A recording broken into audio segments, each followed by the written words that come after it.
Hello बच्चों, welcome back to the channel the journey phase. तो फटाफट से हम लोग डिस्कस करने वाले हैं बहुत important tips and tricks for your business studies examination. और बिजनेस स्टडीज की मैं आपको जो है ना कोर ऐसे टॉपिक्स बताने वाला हूँ जिसको अगर आप लोग प्रिपेयर कर लोगे ना, अगर ये टॉपिक्स अगर आप लोगों ने कर लिए तो 70 से 80% मार्क्स का पेपर आप लोग बहुत आराम से अटेम्प्ट कर पाओगे। तो ध्यान से देखते रहना फटाफट से। इतना ज्यादा मतलब इसको मैंने क्लियरली और प्रिसाइसली आप लोगों को बता दिया कि भैया इतना कर लो, इसकी सबसे पहले हेडिंग्स कर लेना, उसके बाद बाकी के सारे टॉपिक्स कर लेना। ठीक है, तो फटाफट से स्टार्ट करते हैं। देखो, आपको पता है बिजनेस स्टडीज जो डिवाइडेड है वो दो बुक्स में डिवाइडेड है। First book is part number A and दूसरी बुक हो जाता है आपका part number B. Part number A जो है वो आपका 50 मार्क्स का आता है बच्चों। यस, वो कितने मार्क्स का है? 50 मार्क्स का है। पार्ट नंबर बी आपका 30 मार्क्स का होता है। इसके अंदर बेटा आपके जो सबसे पहले वाले जो टॉपिक है, nature and significance of management, principles of management और बिजनेस एनवायरनमेंट, ये लगभग आपको देखने को मिलते हैं 16 मार्क्स के। तो अच्छे खासे वेटेज के टॉपिक है, ध्यान से कर लेना। और मैं मानता हूँ कि आपने कम से कम ये जो तीन शुरू के जो तीन चार टॉपिक्स जो होते हैं ना, ये हमने बहुत बार यूटीज में भी दे रखे होते हैं, बोर्ड्स में प्री बोर्ड्स में बहुत बार दे रखे होते हैं। तो ये टॉपिक्स आपके क्या होते हैं बच्चों, प्रिपेयर्ड होते हैं। फिर बात करते हैं प्लानिंग ऑर्गेनाइजिंग। प्लानिंग एक सिंपल सा टॉपिक है। ऑर्गेनाइजिंग के अंदर मैं आपको बता देता हूँ प्रिसाइजली आपको किस चीज के ऊपर काम करना है, उस चीज के ऊपर काम कर लेना। प्लानिंग ऑर्गेनाइजिंग आपको लगभग देखने को मिल जाएगा 14 मार्क्स का। तो 7 मार्क्स की आप क्या कर सकते हो, वेटेज यहाँ से पता लगा सकते हो। फिर बाद बाद में बात करते हैं अब स्टाफिंग, डायरेक्टिंग एंड कंट्रोलिंग। अब ये बड़े टॉपिक्स तो हैं, लेकिन बच्चों बड़े टॉपिक्स है लेकिन उसके फिर मार्क्स भी तो बहुत बड़े हैं ना। मेरे को पता है स्टाफिंग एक लेंथी टॉपिक है, डायरेक्टिंग एक लेंथी टॉपिक है, लेकिन बच्चों ये तीनों टॉपिक्स अगर आप कर लेते हो, कंट्रोलिंग तो एक छोटा सा टॉपिक है, इसके अंदर तो ज्यादा चीजें है ही नहीं। तो कितने मार्क्स बन जाते हैं आपके? 20 मार्क्स के लिए आप क्या हो जाते हो बच्चों, प्रिपेयर हो जाते हो। तो 20 marks is a big deal now. अगर बड़ा टॉपिक आप लर्न कर रहे हो तो मार्क्स भी अच्छे खासे वेटेज आपको मिल रही है। फाइनेंशियल मैनेजमेंट, फाइनेंशियल मार्केट, ये तो ऐसे टॉपिक है जो हमेशा मैं अपने स्टूडेंट को बोलता हूँ सबसे पहले खत्म कर लिया करो, क्योंकि 15 मार्क्स के हैं। और बच्चों बोनस टॉपिक्स लास्ट वाले तो जिसको बोलते हैं ना बच्चों लड्डू टॉपिक है, लड्डू टॉपिक। लड्डू टॉपिक में आपका मार्केटिंग और लास्ट वाला जो टॉपिक है कंज्यूमर। ठीक है, कंज्यूमर वाले टॉपिक दोनों कितने मार्क्स के? 15 मार्क्स के। तो अगर मैं बोलूँ सेकंड वाली बुक जब आप करते हो ना, तो हमेशा लास्ट वाले दो टॉपिक सबसे पहले कर लिया करो, फिर फाइनेंशियल मैनेजमेंट और फाइनेंशियल मार्केट को कर लेना।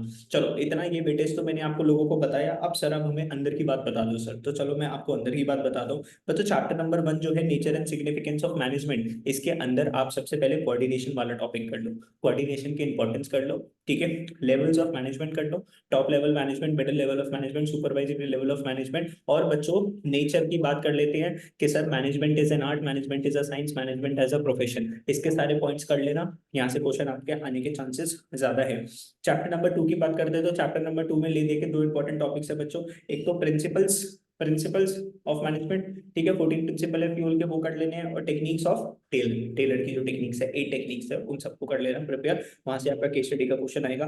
चैप्टर नंबर 3 की बात करते हैं बिजनेस एनवायरनमेंट बच्चों। इसके अंदर जो पेस्टल टॉपिक है, political, economic, social, technical, legal environment जो है बच्चों, उस चीज के ऊपर डिस्कस कर लेना। वहां से आपका क्या बनेगा, केस स्टडी बन सकते हैं। और एक इंपॉर्टेंस ऑफ बिजनेस एनवायरनमेंट। ठीक है, ये दो टॉपिक्स आपको करने हैं सिर्फ बिजनेस एनवायरनमेंट वाले टॉपिक से। चैप्टर 4 की बात करते हैं बच्चों, प्लानिंग। प्लानिंग का प्रोसेस कर लेना बच्चों, याद रखना प्रोसेस सारे टॉपिक के बहुत इंपॉर्टेंट है। प्लानिंग का प्रोसेस हो गया सर, डायरेक्टिंग का प्रोसेस हो गया, ऑर्गेनाइजिंग का प्रोसेस हो गया, कंट्रोलिंग का प्रोसेस हो गया। बच्चों प्रोसेस एक ऐसा टॉपिक है जिसको आपको स्टेप बाय स्टेप लर्न करना है, मतलब पॉइंट को ऊपर नीचे मत करना। इंपॉर्टेंस की बात करते हैं, फीचर्स की बात करते हैं, कैरेक्टरिस्टिक्स की बात करते हैं, तो पॉइंट्स ऊपर नीचे हो सकते हैं, लेकिन प्रोसेस के अंदर आपको पॉइंट ऊपर नीचे नहीं करने। जैसे मैं बोलता हूँ चाय बनाने का अपना एक प्रोसेस है ना, तो वैसे ही इन सब का एक प्रोसेस है। तो ये सीक्वेंस वाइज ही आप क्या करोगे बच्चों, लर्न करोगे। फिर बात करते हैं प्लानिंग की अपनी क्या है, कुछ लिमिटेशंस है, तो उसके बारे में बताना है आपको। Types of plan sir, budget, programmes और इन सब के बारे में आपको क्या करनी पड़ेगी, एक डिटेल स्टडी करनी पड़ेगी टाइप्स ऑफ प्लान। बिकॉज यहाँ पे केस स्टडी आएगी और केस स्टडी के अंदर वो आपको आइडेंटिफाई बोलेगा कि बताओ यहाँ पे कौन सा प्लान यूज कर रहे हैं। ठीक है, सिंगल यूज प्लान है,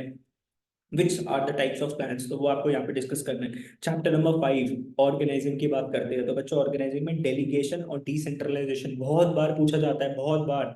ठीक है, फंक्शनल और डिविजनल स्ट्रक्चर, मतलब यहाँ से तो क्वेश्चन आना ही है, आना ही है।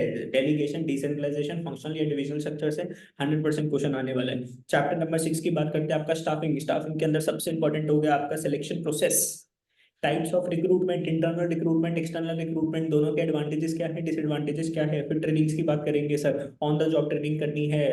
ठीक है, किसकी बात करनी है, अप्रेंटिसशिप की बात करते हैं। ठीक है, वेस्टिबुलर ट्रेनिंग की बात हो जाती है यहाँ पे। तो ट्रेनिंग्स के जितने भी कॉन्सेप्ट्स है उसको आप ध्यान से देख लेना। चैप्टर नंबर 7 की बात कर देते हैं बच्चों, डायरेक्टिंग की। बड़ा टॉपिक है ना, लेकिन कुछ ऐसे टॉपिक्स बता दो जहाँ से क्वेश्चन आएगा। Sir types of leadership, autocratic leadership. ठीक है, और उसके अंदर आपका डेमोक्रेटिक स्टाइल, तो भैया जितने भी टाइप्स ऑफ लीडरशिप है उसको आपको ध्यान से देख लेना है। बैरियर्स ऑफ कम्युनिकेशन, भैया लिखवा के ले लो, बैरियर्स ऑफ कम्युनिकेशन आपके एग्जाम में आने ही वाला है। Financial and non financial incentives देख लेना बच्चों यहाँ पे। चैप्टर नंबर 8 की बात करते हैं कंट्रोलिंग, तो कंट्रोलिंग के अंदर तो लॉलीपॉप से टॉपिक है भैया, कंट्रोलिंग का प्रोसेस कर लेना। इसके अंदर एक टॉपिक है मैनेजमेंट बाय एक्सेप्शन और क्रिटिकल पॉइंट कंट्रोल, तो ये दो चीजों को देख लेना, मैनेजमेंट बाय एक्सेप्शन और क्रिटिकल पॉइंट कंट्रोल, बहुत इंपॉर्टेंट टॉपिक है बच्चों। अभी तक मैंने आपको पहली वाली बुक के तो पूरे टॉपिक क्या करवा दिए, खत्म करवा दिए, मार्किंग करवा दी। अब फटाफट से जो है ना आप लोगों के जैसे बोर्ड एग्जाम्स खत्म हो जाएंगे तो फटाफट से हम लोग द जर्नी फेज स्टार्ट करने वाले हैं अपने सीयूटी के बैचेस के साथ। और बच्चों सीयूटी इतने अफोर्डेबल प्राइस पॉइंट के अंदर आप लोगों को accounts, economics, business study, general test और आपको इंग्लिश की इतनी प्रॉपर रिवीजन मिल जाएगी ना, मतलब मैं आप लोगों को अकाउंट्स, इकोनॉमिक्स, बिजनेस स्टडीज इतने अच्छे से करवा दूंगा कि बच्चों आपको 11th और 12th के भी कॉन्सेप्ट्स अगर अच्छे से नहीं कर रखे ना, वो भी कॉन्सेप्ट्स आपके 1.5 मंथ्स के अंदर सारे के सारे क्या हो जाएंगे, कवर अप हो जाएंगे आपके पास। लाइव क्लास, लाइव में ऐसे जैसे सामने बैठे होके जो ना हम लाइव क्लास लेंगे और अपने डाउट्स को क्या करेंगे, सॉल्व करेंगे। ठीक है, फटाफट से आप जल्दी से एनरोल करवा लेना, डिस्क्रिप्शन बॉक्स में देखना आपको नंबर दिख जाएंगे, वहां पे जाके आप एनरोल करवा लेना। And CUET is very important आपको क्रैक करना अगर आप एक बेस्ट कॉलेजेस के अंदर जाना चाहते हो। बच्चों चैप्टर नंबर 9 की बात करते हैं, तो चैप्टर नंबर 9 में फाइनेंशियल मैनेजमेंट, उसके अंदर capital structure, sir debt equity, उसकी बात करेंगे। ईपीएस निकालना आना चाहिए सर, उसका न्यूमेरिकल, एक न्यूमेरिकल क्वेश्चन गिवन है, कभी भी वो आ सकता है। Factors affecting decision making, sir working capital, sir कितने पैसे लगाने हैं बिजनेस के अंदर, तो कौन से फैक्टर्स है जो कि डिपेंड करते हैं वर्किंग कैपिटल डिसीजंस को, सर वो देख लेना क्वेश्चन। वैसे तो बहुत सारे हैं सर, डिविडेंड डिसीजन भी है सर, इन्वेस्टमेंट डिसीजन भी है सर, वो सब नहीं देखना आपको, मैंने क्या बोला है, वर्किंग कैपिटल डिसीजन देख लेना सबसे पहले, बाद में उन सबको देख लेना। चैप्टर 10 की अगर हम बात करते हैं फाइनेंशियल मार्केट्स, तो उसमें SEBI, securities and exchange board of India, यहाँ से क्वेश्चन बन सकता है। सर ट्रेडिंग प्रोसीजर, कि आपको एक स्टॉक मार्केट में कैसे इन्वेस्ट करोगे, उसका पूरा कैसे शेयर्स को परचेज करते हैं, ठीक है।